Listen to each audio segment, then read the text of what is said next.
Tout d'abord, ces violences à Marseille vous ont-elles surpris ? Non, absolument pas. Les violences, en tout cas les débordements concernant ce match-là étaient pressentis déjà depuis un petit moment. Je dirais même au moment du tirage au sort, déjà les violences étaient pressenties et la mayonnaise montait entre guillemets entre les supporters de ces différents pays.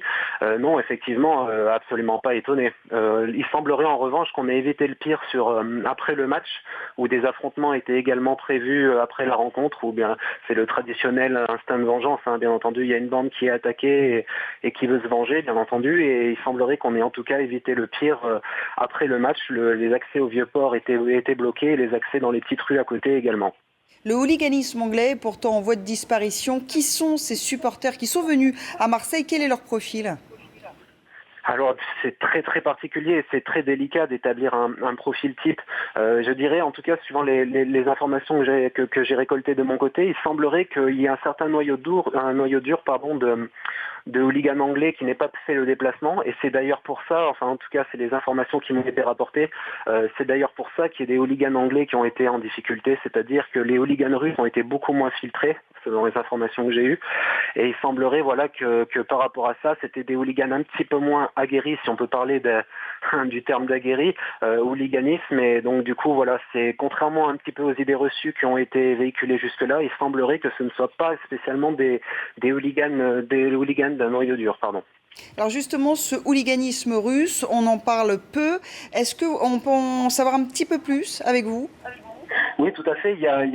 C'est quelque chose de tout à fait particulier, le hooliganisme dans les pays de l'Est. C'est-à-dire que il y a énormément de spécialistes qui expliquent, qui sont basés en Russie, à Moscou même, qui expliquent que le hooliganisme en Russie, ça peut paraître pour nous en France surréaliste, mais le hooliganisme en Russie, c'est pratiquement un sport particulier où il y a une préparation, où il y a des personnes qui font des séances de musculation, et là, voilà, en Russie, c'est quelque chose de tout à fait qui est installé dans les mœurs de certains supporters, bien entendu, puisqu'il s'agit encore une fois de ne surtout pas généraliser, mais le hooliganisme en Russie est très très installé, et là on parle hier de bagarres qui ont été déclenchées par des supporters russes. Alors là c'est toujours pareil, c'est à prendre au conditionnel, mais il semblerait que ce soit parti de ça, et c'était une bande qui était tout à fait organisée, qui est intervenue en plusieurs dizaines de personnes qui étaient cagoulées, et voilà, là on parle vraiment d'un vrai savoir-faire autour du hooliganisme. En Russie c'est un vrai sport à part entière avec une préparation.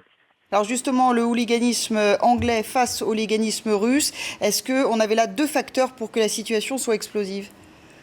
Oui, déjà d'une part, oui. Alors il faut savoir aussi que des affrontements comme hier, on ne peut pas spécialement les limiter à des affrontements entre hooligans anglais et hooligans russes. Il y a énormément de rancœur. Et c'est vrai que beaucoup de personnes à Marseille se sont souvenues justement des événements qui se sont mal passés avec les supporters anglais lors de la Coupe du Monde 98 pour le match Angleterre-Tunisie où il y avait eu des débordements. Donc effectivement, le fait que le match ait lieu en plus à Marseille, on va dire que ça n'a pas aidé les choses.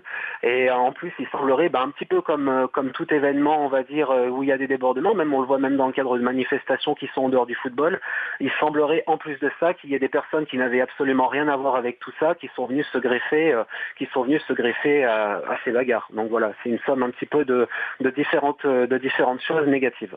Alors ce match avait été jugé à haut risque. Y a-t-il eu, selon vous, des failles dans le système de sécurité ?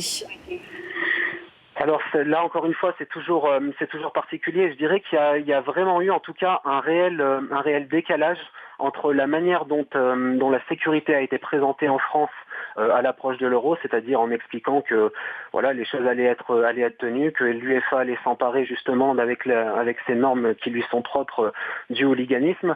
On nous a beaucoup préparé, en tout cas nous spectateurs, au fait que le hooliganisme allait être complètement tenu.